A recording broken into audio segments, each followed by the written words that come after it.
Nagbabalik po tayo mga kaibigan. Welcome back mga kaibigan, mga audience. Welcome back po. Yeah, love you guys. Medyo matagal pong nawala.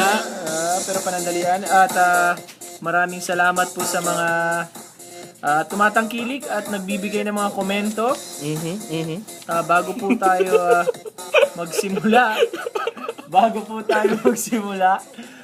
Meron po mga gustong magpabati. Meron ba? Nagpahatid na kanilang mga pabati. Pabati po ito. Unang-una po sa lahat si Harley David Cruz. Siya po ay nagpapabati. Babatiin ka namin ngayon. Ito. Bate. Sana natuwa ka sa aming pagbati, Harley David Cruz. Para sa contributor yan. Contributor po yan. Actually, ang topic ngayon galing sa kanya. Maraming salamat. At dahil dyan, babatiin pa kita ng isa pang beses. Bate. Marami kang pabati ngayon. Alright. So, Harley David Cruz, thank you. At para sa mga tumatangkilik ng aming palabas, mag-message lang po kayo sa aming Facebook page. Tama. At i-like nyo po kami.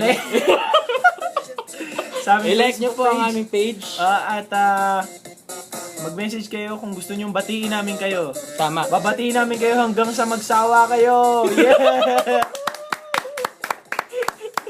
Alright. Okay. By the way, binati mo yung mga parokyano mo. I-greet naman natin yung mga hindi pa first time na makikinig. Baka hindi pa tayo kilala.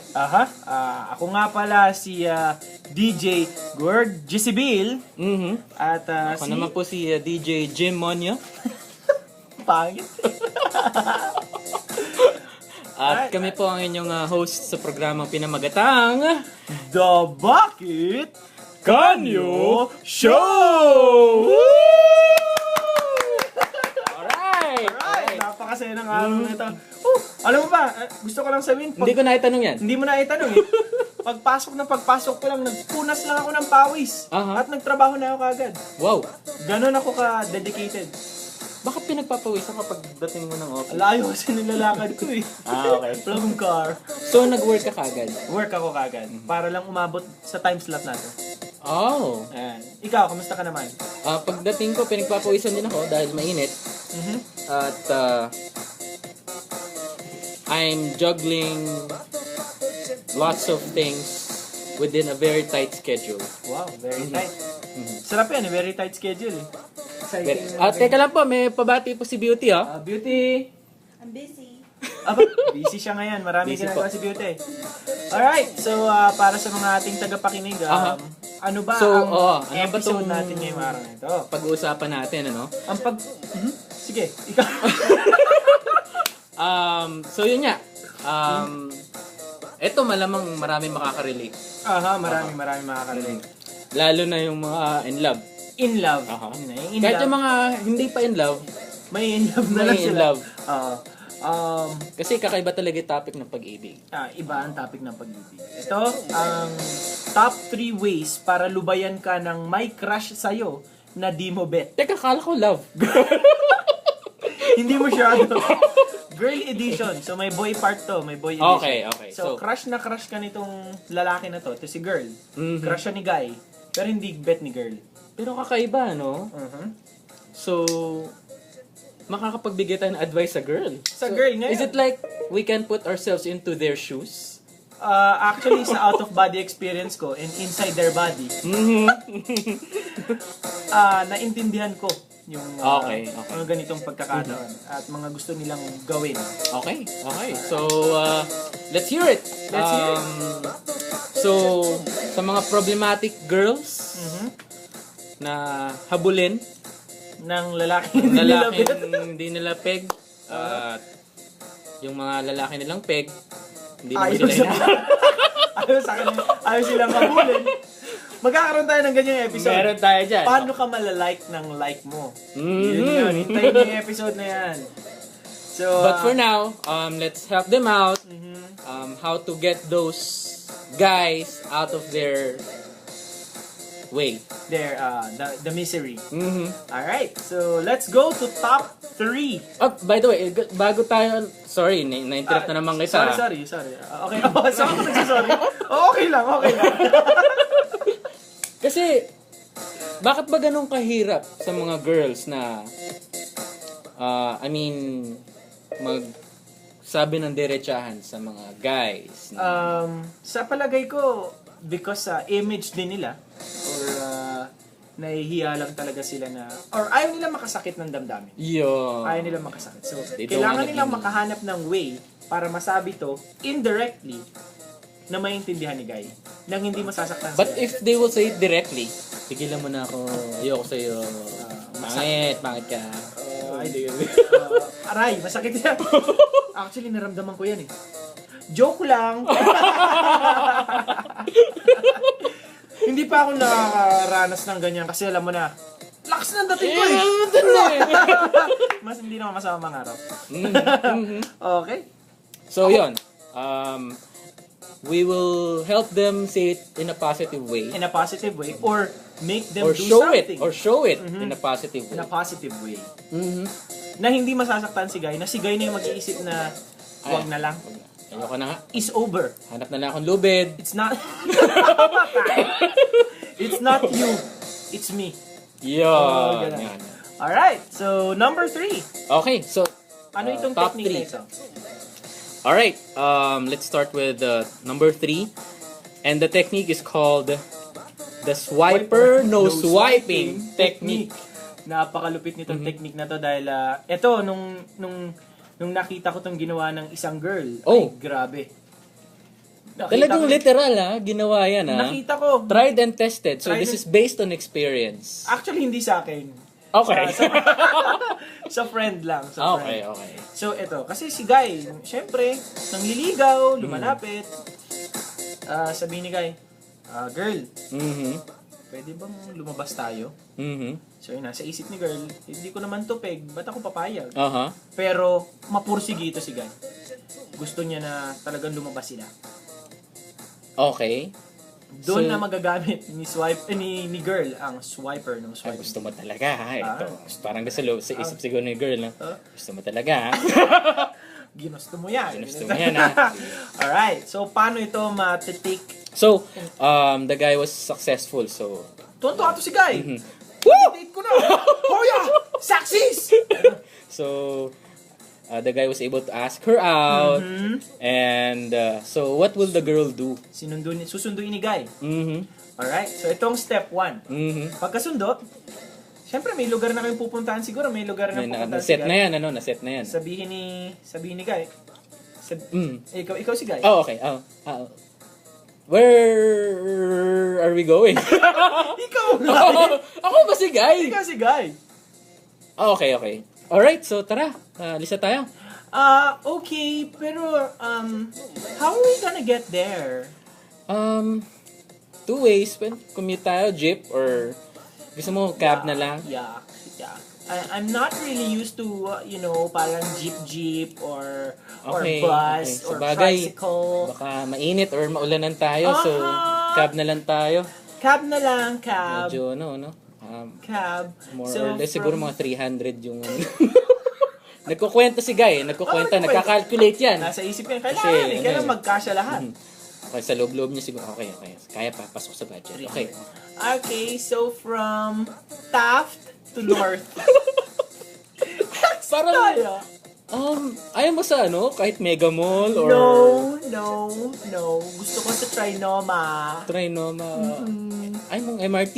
Para Kasi, alam mo yon, I'm so used to being here in MOA.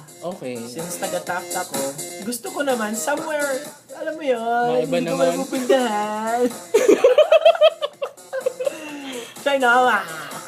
Okay, tara, let's go. So step 1 ng top 3 natin. Taxi all the way. Taxi all the way. Si girl, huwag kang pumayag na mag-jeep, mag-tricycle, mag-tri-bike, mag-bus. Taxi. Kung pwedeng mag-helicopter, umarkila siya. Mag-limousine, Oh, grabe. Umarkila ng may mga wang-wang pa to. Alright, syempre. So, but the goal is to really max out the guy's budget. Ima-max out mo talaga. So, yun pa lang, taxi. Diba? Taxi. And then, pagdating nyo dun sa mall. Okay, sa place, baka naman si Guy medyo medyo Okay pa. okay pa. Kampante pa to bago. That's fine. 300, that's fine. 300, papunta, pabalik, 600. That's okay. That's okay. At least, well, I was able to ask her out. This is the best thing that's ever happened to my life. Parang Yeah, ganun. so yan. elated pa siya. Siguro during the travel, syempre, chika-chika yan siguro. Usap-usap. So yun, okay lang. So makikipag-communicate naman to si girl, makikipag-usap siya. Sasakin pang konti yung mga sakay joke lang. or something. Ano. Ha, yourself, honey. Ganon. Ganon. And when they arrived, si Guy Sa mall nga, na. medyo, So syempre, pagdating mo sa mall, ano bang madalas na ginagawa sa dates? Manood ng sine, kumain, mag-window shopping. Correct. Ganon. So gagamitin ni girl to her advantage. So, sasabihin na lang ni girl, I'm hungry na. Di ba kakakain mo lang sa bahay? Bago? Hindi. Actually, pinaghandaan ko talaga tong date natin. Oh, talaga? Sobra! Oh, sige, saan tayo kakain? Sa... Ikaw na.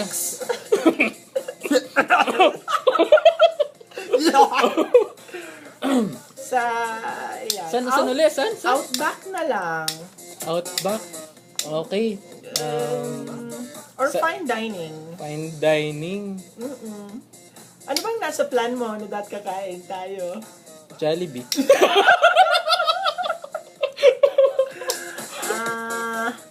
Kasi... Pero sige, that's fine, you know.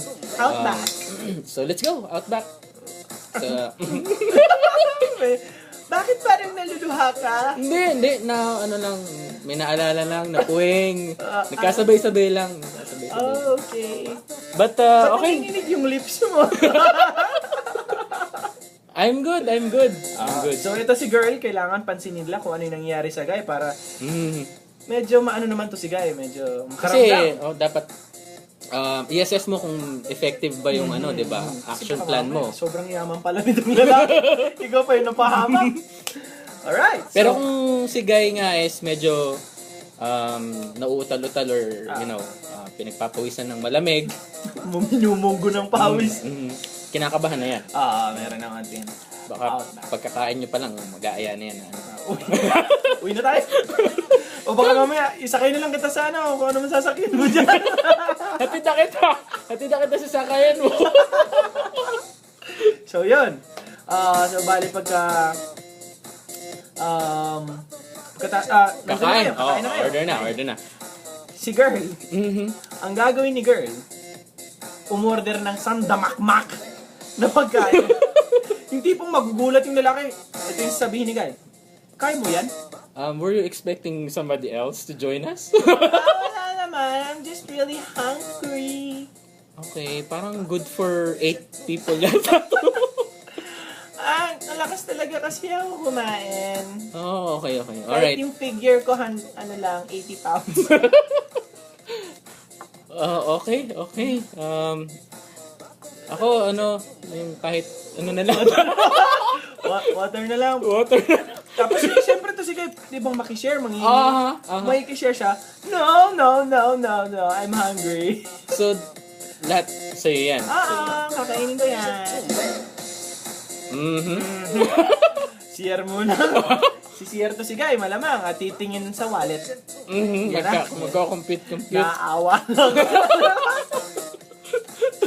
Ayun. So, after that, oh, by the way, magiging 2-part special pala to. Kasi hindi natin matatapos to lahat in one go. Tama. So, kasi mahaba tong swiper no swiping technique. Correct. Dapat malinaw kasi step by step, clear sa ating mga audience. Okay. So, pagbalik ni Guy from the washroom, kakain. Si girl kakain na, si Guy inom ng water. Tap water. Naghihintay siguro si Guy na alokin man lang siya ni girl. At girls, wag niyong alokin. At kumain kayo na parang wala nang bukas. Carpenter eating ang tawag doon. Carpenter eating. Parang sa doya. Kahit hindi na nila kaya, kain pa din. Kain din. Pero, at some point, talaga hindi mo nakakayanin yan.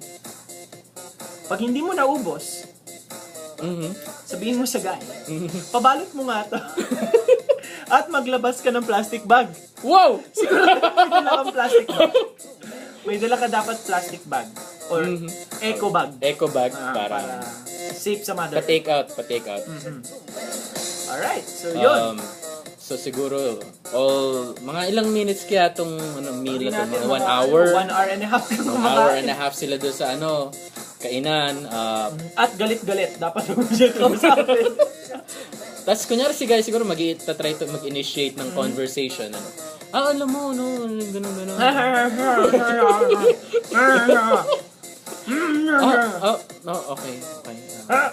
Okay. Okay.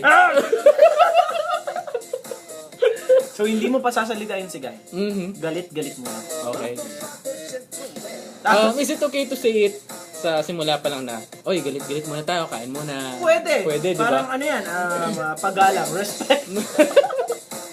Respect na lang, respect. Ayun, so after that, syempre, sabi mo, busog ka na, lakad-lakad muna tayo. Wait, you're forgetting something. Ano yan? Cheat! yung cheat. Kasi So, sa fine dining, sabihin mo, ano ba yung sabihin nila doon? the bill or The something? bill. Yun sabihin. Waiter. Yes, bill. sir. Ganon. Hindi ganon sasabihin mo, girl. Ang sabihin ni girl, Mhm. waiter, cheat! Waiter, yung cheat. As kakaway ka ng malakas. So, hati ba tayo? Gagano si Guy. Hati ba tayo? Or... I thought this was your treat. Ano ba? Hindi ako nagdala ng kahit ano. Huwag kang tatanggis, paking kita. Cornered Cornered na si Guy. So, between a rock and a hard place. Wala na siya, no choice. walang no choice. Wala nang no choice. So, magwa-washroom ba ulit? Washroom to si Guy. Pero medyo matatagalan na to. Maghuhugas na rin kasi siya ng pinggan. Kawawa naman to si Guy. So, for the sake of argument, sabihin natin sakto. Sakto. May nasobra pa. May pang-extra pa siyang siguro, pang popcorn or something later. Kasi hindi niya nakaisine. Hindi na kaya. Popcorn na lang. Tumingin na lang kayo sa alapaap. So ito, mag-walk-walk na lang kayo sa mall. At ito na yung time for window shopping. Window shopping. Ito pa pala, pag tinanong ni Guy, ba't ka nagbabalot? Kain mo sa bahay? Hindi, bibigay ko sa kapitbahay. Kasi hindi pa sila dito nakakain. Ganon. Para matikman nila. Matikman nila. Ganon sabihin ni Guy. Pasok na pasok yun. Qualified. Medyo sa isip ni Guy, medyo magre-register na sigurong konti dyan, ano? Pag nagdala pala akong pagkain, kasama barangay. Okay, so after that, window shopping na kayo. So, ikaw, as a guy, ano sasabihin mo? So, syempre siguro, I'll ask her mga things about her, kamusta ang buhay, mga anything under the sun siguro, just to, get to know more about the lady. At habang nagtatanong si Guy ng ganito, si girl, titingin siya kung saan-saan. Titingin siya, I like that. Siyempre si Guy, gusto niya ma-impress, magpa-impress. Alin dyan ang gusto mo? Piliin mo yung pinakamahal na damit. Saan ba ang mga mamahaling damit? Folded and hang. Ano pa ba? Wala kasi akong alam sa mga ganyan. Sa Mango. Wala rin akong alam masyado eh. Forever 21. Forever 21. Yun. Maldita. Mahal ang mga, doon sa mga mamahaling damit. I think I like Forever 21 gown. Pabili ka ng gown. Pabili ka ng gown. Sobra naman tong guy na to pala. Sobrang trip niya talaga kasi tong girl. You will go to those extent para lang Baka point na to, mapipilitan na to mag-credit card. Wala siyang credit card. Kung yun, mapapa-credit card siya. And then after that, after ng window shopping, mga 600 bags na yung hawak. Paper bags, plastic bags, and everything. Sabay yayang uwi. Okay. Uwi na tayo? Ayaw mong doon ng sine or something. May pera ka pa? Wala na. Wala na. Wala na nasabi. Nagusot ng konti yung may pera ka pa. Nagusot yung... Wala na. So, uwi na tayo. Pagod na ako eh. Aga pa. Pagod Ano pa na ako. lang, Bakit? 3 hours na tayo nandito. Okay na ako. we're good? Oo. Thank you sa treat mo. Okay, no problem. Kailan, Kailan na next day? Next day? Next? Next date? Bukas. Pwede ako bukas. check ko yung schedule ko. At doon mo malalaman na ayaw na ni Guy. Mm, Doon na. Kasi titingin na ng schedule si Guy. so, I'll get back to you. Alright. So, Yun po. Doon. But, At sa pag-uwi, taxi pa rin. At traffic, abot ng 600. So, 1,000. 1,000. Abot. Transpo halos pa lang. Transpo pa lang. So, si guys, Si Guy is batak na batak. ubus lahat. So, that's where the name came from. Swiper, No swiping technique. technique. Based on your friend's experience, did it work? Oo, ayaw niya nang umulit. At matagal-tagal siyang hindi nag-date. Pakiramdam ko, ginamit niya yung... Na-trauma yung friend mo. na-trauma yung friend ko. Ginamit niya yung ipon niya. Lahat. As in, Kayo na umout back. matindi. Alright, so... Beauty, may bati ka? may bati ka ba, Beauty? May gusto kang batiin? Kaya akong cheeseburger. It's free. Pa-burger ka naman. Pag-burger ka naman. Kanina ka pa kain ng kain dyan. Kanina nagsasalad. Naamoy ko nga yung vinaigrette eh. Sarap. Wow, vinaigrette. Spell. Suka na lang. Suka. Alright, so Alright. I guess for now, si number 3 muna ang iyaano natin. Oh, Si number That's 3. it? That's it for today. okay. That's fine. So, swipe or no swiping. Wait for the next tips. 2 and number 1. Top 2 and So top again, 1. this is Gorgeous Bill. This is Jim Monio. And again, This is the the Bucket Conyo Show!